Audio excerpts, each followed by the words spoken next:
હા સાંભળો, તમારો મેસેજ હતો. હા પણ તો અડધો કલાકથી કોની આદત ચોંટી છે યાર? અરે મમ્મીનો ફોન હતો.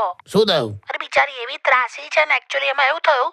હા, એકચ્યુઅલી છે ને, ઘઉંનો ડબ્બો ઉતારવાનો છે. ઘઉંનો ડબ્બો? રસોડામાં અભરાઈ પર ચડાઈ દીધો છે. બાપરે બાપ, બધાની બિચારી કહીને થાકી ગઈ હા હા. કે ભાઈ આ ડબ્બો ઉતારો, આ બગડી જશે, ઉતારો.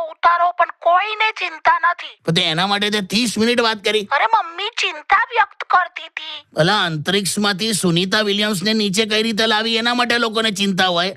અભરાઈ પરથી ડબ્બો કઈ રીતે નીચે લાવો એના માટે કોઈને ચિંતા ના હોય યાર. હવે એને છે ખૂબ ફેમિલી એવું છે નહીં? કઈ નહીં. અને 30 મિનિટ કઈ સળંગ મમ્મી સાથે વાત નથી કરતી. મેં પપ્પા સાથે પણ વાત કરી. શું કહે છે સસરા? અરે પપ્પાને કઈક પ્રોબ્લેમ થયો છે. એમને છે ને પીઠ પર ખંચવાડાયા કરે છે. લે, તને કહું, જોરદાર એક આસન છે, એમને કહેજે. હા બોલો. ઊંડો શ્વાસ લેવાનો હા અને ધીરે ધીરે શ્વાસ